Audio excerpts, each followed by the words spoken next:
మనం ఈరోజు సాతాను తంత్రాలు వాటిని మనం ఎలా ఎదుర్కోవాలి అనేది మనం మెయిన్గా తెలుసుకుందాము. సాతాను మనల్నే శోధిస్తారా, ఎవరినైనా శోధిస్తారా? యేసుక్రీస్తు వారిని కూడా శోధించారు. అది మనం మత్తయి 4:6-7లో కూడా చూసినట్లయితే, మత్తయి 4:6లో చూసినట్లయితే ఫస్ట్,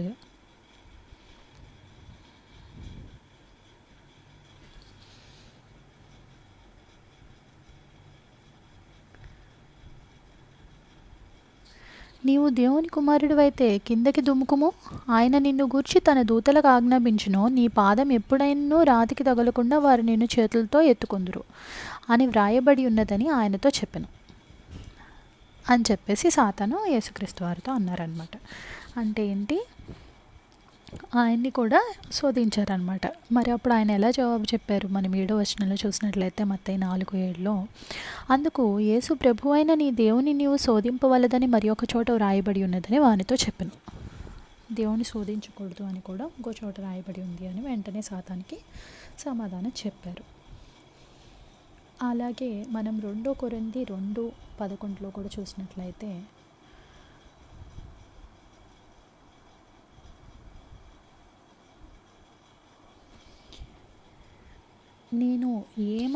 నేనేమైనా క్షమించి ఉంటే సాతాను మనల్ని మోసపరచుకుంటున్నట్లు నీ నిమిత్తము క్రీస్తు సముఖమునందు క్షమించి ఉన్నాను. సాతాను తంత్రములను మనం ఎరగని వారము కాము.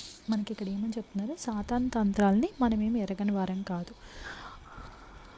స్టార్టింగ్ నుంచి ఆది అందు అవ్వని సాతాను ఎలా మోసం చేశారో, దేవుని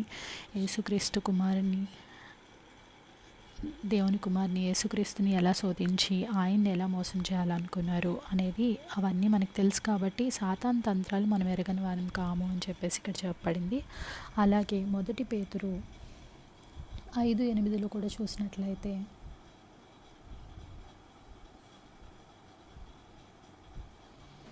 నిబ్బరమైన బుద్ధి కలవారే మెలకువగా ఉండుడి, మీ విరోధి అయిన అపవాది సాతాను గర్జించు సింహము వలె ఎవరిని మింగుతున్నా అని వెతుకుచూ తిరుగుచున్నాడు. నేను ఎవరిని మింగుతానా, ఎవరిని నేను దేవుని వాక్యం నుంచి పారేద్దామా అని చెప్పేసి మన విరోధి అయిన అపవాది గర్జించు సింహంలాగా వెతుకుతూ తిరుగుతున్నాడంట. మరి ఆయన్ని యేసుక్రీస్తు వారైతే మరి వాక్యంలో ఉన్నది వెంటనే సమాధానం చెప్పి దేవుణ్ణి శోధించకూడదు అని చెప్పేసి మరో చోట రాయబడి ఉంది అని చెప్పి వెంటనే చెప్పి ఆయన మాయలో పడకుండా తప్పించుకున్నారు. అవ్వ మోసపోయింది. మరి మనం ఎలాగా ఆ సాతాను తంత్రాలని మనం ఎలా ఎదుర్కోవాలి, మనకేంటి మరి ఎదుర్కోవడానికి, మనం ఎలా ఎదుర్కోవాలి అనే దానికి సంబంధించి మనం కొన్ని వచనాలు చూసుకుందాం. ఎఫెసీ 6:13 చూసినట్లయితే మనం,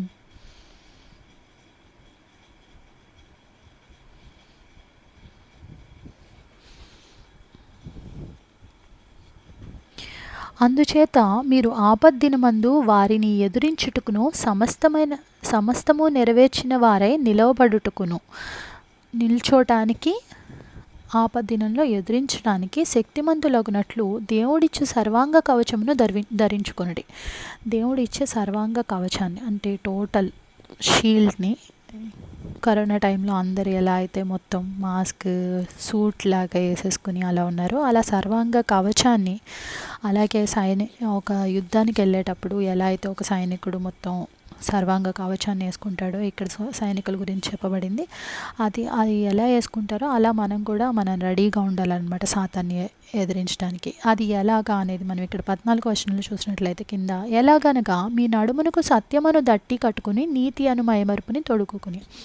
నడుంకి బెల్ట్ లాగా దట్టిలాగా ఏం కట్టుకోవాలి అంటే సత్యాన్ని, ట్రూత్ని, అలాగే నీతి అను మైమరుపుని తొడుక్కుని. నీతి అనే మైమరుపు అంటే పైన వేసుకునే వస్త్రం లాంటిది. అలాగే పాదములకు సమాధాన సువార్త వలనైన సిద్ధ మనస్సును జోడు తొడుక్కుని నిలవబడుడి.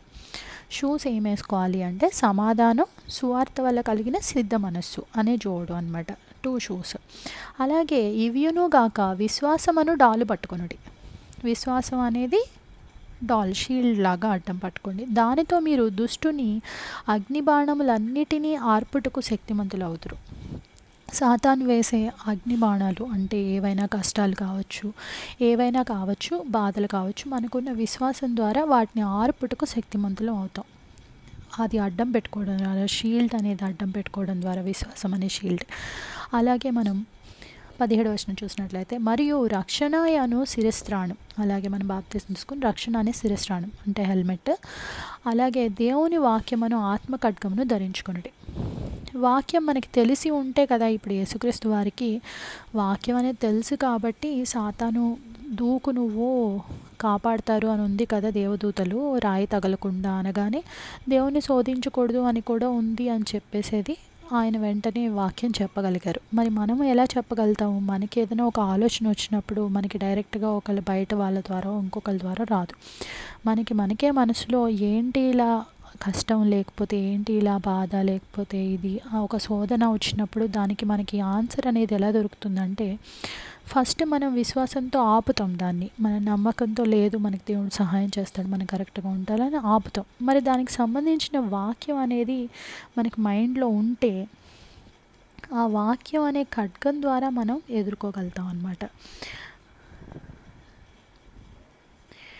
17వ వచనంలో అదే మనం దేవుని వాక్యమును ఆత్మ ఖడ్గమును ధరించుకొనుడి. వాక్యం అనే ఆత్మ ఖడ్గాన్ని మనం ధరించుకుంటే అప్పుడు మనం క్లియర్గా ఎదుర్కోగలుగుతాం అన్నమాట. అలాగే మనం రక్షణ అనే శిరస్త్రాణం గురించి మనం ఇంకా వేరే చోట్ల కూడా చూసినట్లయితే, ఆత్మ ఖడ్గం గురించి కూడా మనము చూసినట్లయితే హెబ్రీ 4:12 కూడా చూసినట్లయితే,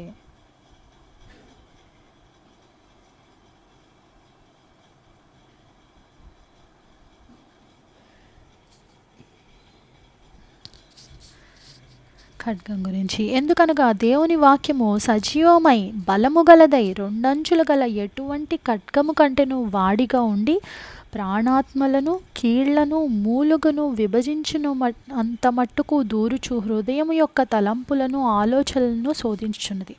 మనకు తెలిసిన వాక్యం అనేది ప్రాణాన్ని, ఆత్మని, కీళ్లను, మూలుగును విభజించినంత మట్టుకు దూర్చు మన హృదయంలో ఉండే తలంపుల్ని కూడా, ఆలోచనలు కూడా శోధిస్తుంది అన్నమాట. సో మనకి దేవుని వాక్యం అనే ఖడ్గం అనేది ఉంటే అప్పుడు మనకి మంచి ఆలోచనలు ఏవి, చెడు ఆలోచనలు ఏవి, కరెక్ట్ అయిన వే ఏది, కరెక్ట్ కాని వే ఏది అనేది మనం క్లియర్గా తెలుసుకుని సాతాన్ని ఖడ్గంతో ఎదిరించి మనం చంపగలుగుతాం అన్నమాట. అలాగే మనకి దానికి సంబంధించి 5:8 కూడా మనం చూసినట్లయితే,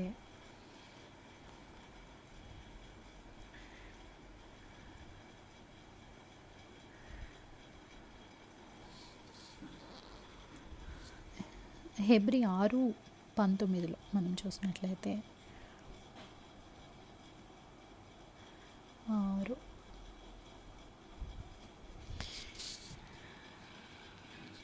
ఈ నిరీక్షణ నిశ్చలమును స్థిరమునై మన ఆత్మకు లంగరు వలె నుండి తెర లోపల ప్రవేశించున్నది. సో మనకి ఆ నిరీక్షణ మనం ఎప్పుడైతే కలిగి ఉంటామో, మనం నమ్మకంగా ఉండి ఇలా సాతాన్ తంత్రాలని దాటుకుని మనం ఇవన్నీ పెట్టుకుని సత్యం అనే బెల్ట్, నీతి అనే మైమరుపు, సమాధాన సువార్త వల్లనైన సిద్ధ మనస్సు అనే షోస్, విశ్వాసం అనే డాలు, రక్షణ అనే హెల్మెట్, ఆత్మ ఖడ్గం అవన్నీ పెట్టుకుని మనం ఎప్పుడైతే ఉంటామో, మన నిరీక్షణగా ఉంటామో, అప్పుడు ఈ నిరీక్షణ నిశ్చలమును స్థిరమునై మన ఆత్మకు లంగరు వలె నుండి తెర లోపల ప్రవేశిస్తుంది. అంటే మనకి బోట్కి లంగర్ ఎలా వేస్తారో ఆగి ఉండటానికి, అలా ఈ వాక్యం మనకి ఉండి మనకి నిరీక్షణ ఉంటే అది ఎలా అంటే మన ఆత్మ దేవుని వైపు ఉండటానికి లంగర్ లాగా ఉపయోగపడుతుంది అనమాట, స్టేబుల్గా ఉండటానికి అనేది మనకి ఇక్కడ చెప్తున్నారు. వాక్యం విన్నందుకు మీకు అందరికీ ధన్యవాదాలు.